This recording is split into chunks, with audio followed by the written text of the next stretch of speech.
All right, here we are with our good friend Craig Button, back from, oh boy, he was at the draft, and then he stopped off in Toronto to talk about free agent frenzy, and now he's back in Calgary. Now, Craig, I know you weren't a huge fan of the Ryan Reeves signing, but since then, the Leafs have added, as we just alluded to, Bertuzzi and Max Domi. Is this Leafs team, in your opinion, better than the one that appeared in their final playoff game?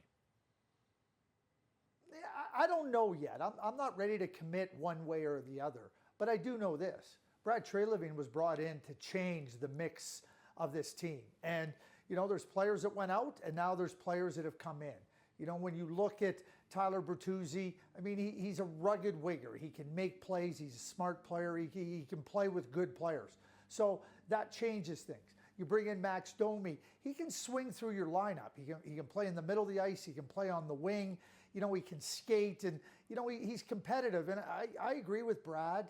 When you get a player that is dying to wear that uniform, then you know you're going to get everything that you could possibly ask out of that player. And I don't think there's any question that Max will give everything that he has. So, you know, last year, you know, even heading into the season, Jay, we looked at the Boston Bruins and we kind of went, how good are they going to be? And nobody really knew.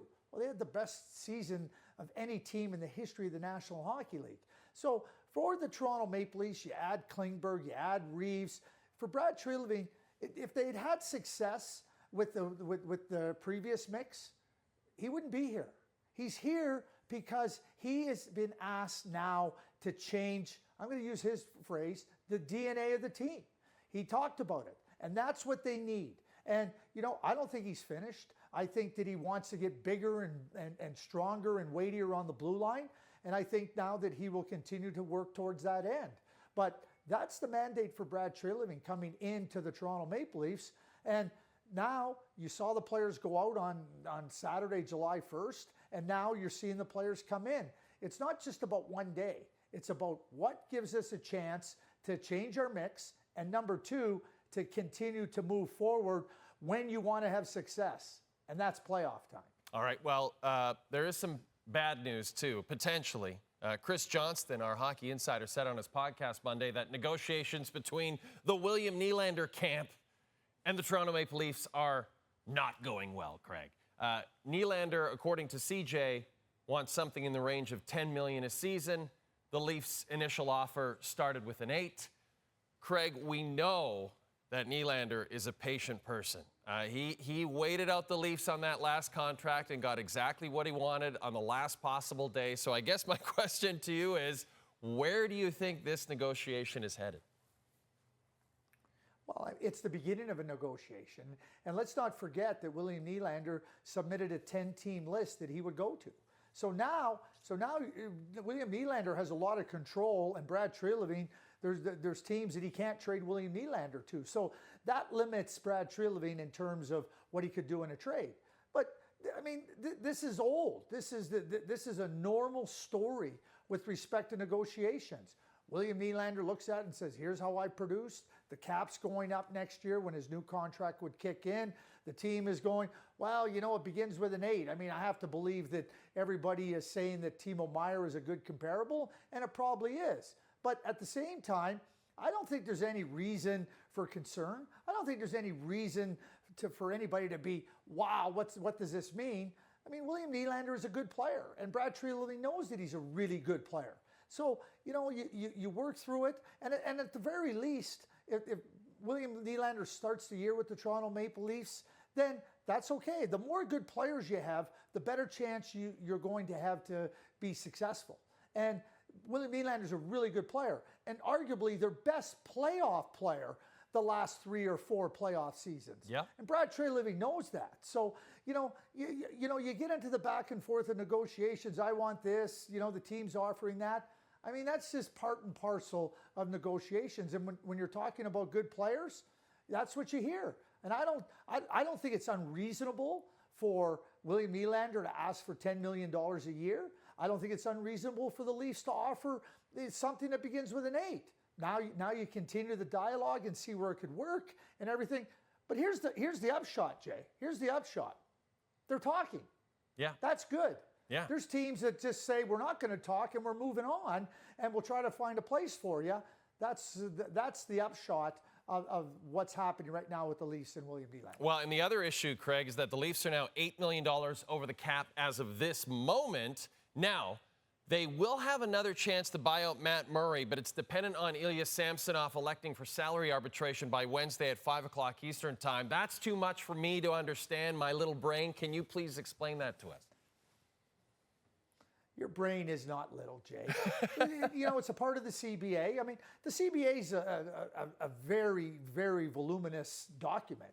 And unless you're dealing with certain areas, the reason that the second buyout period came in after a player elects arbitration, it's to give teams a little bit more flexibility, to put in that arbitration award if depending on what it is, if a team can't walk away, because there is a walkaway number.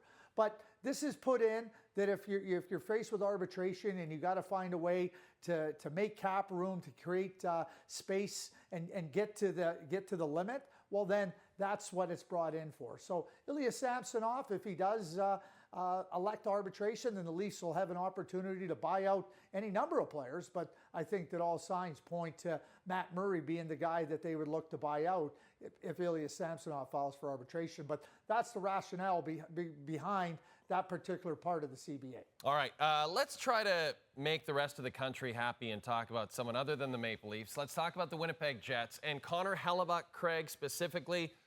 We keep hearing the talks have stalled in terms of a potential trade, but what happened over the weekend is Lou Lamoriello was giving everybody long-term deals, including his goaltender Ilya Sorokin, who probably deserved one. 8 years, 8.25 on the AAV. We know Sorokin was a runner-up to the Vezina. We know Hellebuyck was a runner-up to the Vezina. I guess my question is, did Sorokin just set the market for Connor Hellebuyck's next contract with that 8-year, 8.25 AAV? I know that Hellebuyck wants something closer to Vasilevsky, though.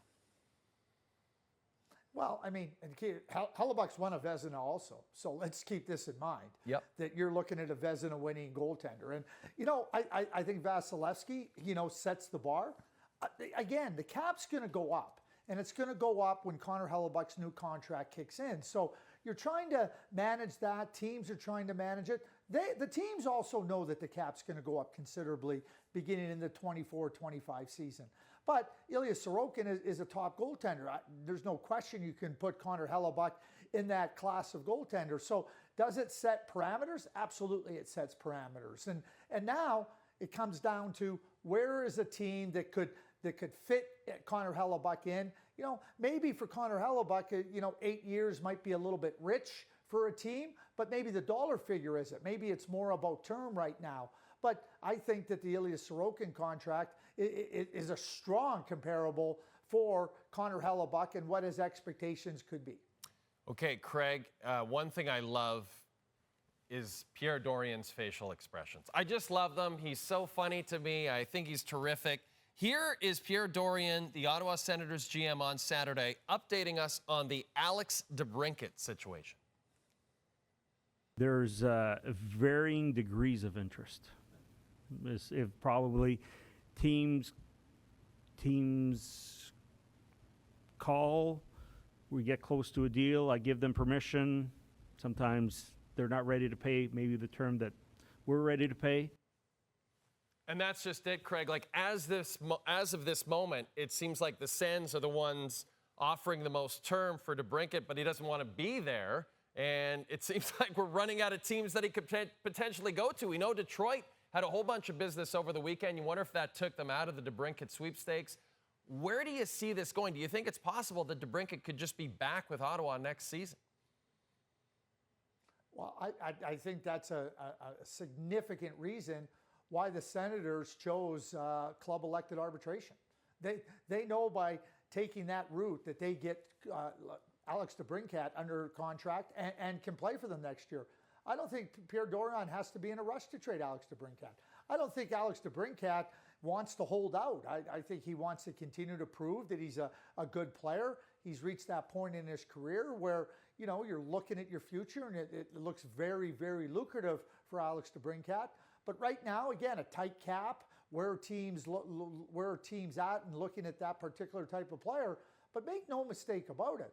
the Ottawa Senators could benefit from Alex DeBrincat playing for them this year. And if he starts the year with them, Alex DeBrincat's going to be a good player for the Senators. And if time continues on and there becomes a market for a goal scorer, a player goes down, let's say a Max Pacioretty goes down, well, then the market might open up for Alex DeBrincat. I'm talking about Pacioretty going down last year with the Achilles heel. Yep. And if you come to the trade deadline, you go, okay, maybe we can trade him for something and maneuver in different areas. But the way I look at this right now, I don't see the Ottawa Senators in any type of poor position. I don't see Alex DeBrincat in a poor position. And Pierre Dorian's going to work at it. But we know one thing for sure, Pierre Dorian has protected the Ottawa Senators by choosing club-elected arbitration. He knows at the very least, and this isn't, I use at the very least instead of at the very worst, because there's nothing worse about having Alex DeBrincat on your team, that just helps them, continue on to, start the season well with a good goal-scoring winger. Well, and it especially makes sense because the Senators were apparently in on Vladimir Tarasenko, and instead Tarasenko has chosen to sign with the Carolina Hurricanes. So it's another team that DeBrincat can't go to, and it just makes sense that maybe DeBrincat stays with the Sens and plays it out. But let's talk about Tarasenko. He goes to Carolina, a team that kind of needed a finisher like this, Craig. How do you like the fit, Tarasenko in Carolina? Well, I love the fit. And let's keep in mind that last summer that Don Waddell made a trade for Max Pacioretty to address the same exact issue that the Hurricanes had, a bigger, weightier winger that can put the puck in the net. Now, Max had a series of unfortunate circumstances with the injuries to the Achilles heel and then the re-injury to the same Achilles heel, so that he was never available, save for a handful of games. But for Don Waddell, you're looking at a team, they have some smaller players. I'll be very straight. They don't need Alex DeBrincat. They need a bigger winger like Vladimir Tarasenko, like Max Pacioretty last year. So you add now, you got Svechnikov, who went out with the injury just prior to the playoffs. He's a top-notch goal scorer. They add Michael Bunting, the edgy goal scorer, and now Tarasenko. I think that this makes the Carolina Hurricanes a much stronger team going in the playoffs. When you ask me now about are the Leafs better now than they were at the end of the season, I said I'm not sure. I do know that Brad Treliving had to make changes. If you ask me the same question about the Carolina Hurricanes, I'll answer yes, definitely. Craig, you are the kindest person at the network because we talked about the deadline for filing salary arbitration on Wednesday at 5 o'clock Eastern time. After that's over, we expect, interesting things could be happening on Wednesday. Craig has agreed to join us on the show that evening, Wednesday evening. So, Craig, we'll talk to you then. I hope you have a great Tuesday, and thanks again for joining us on this show.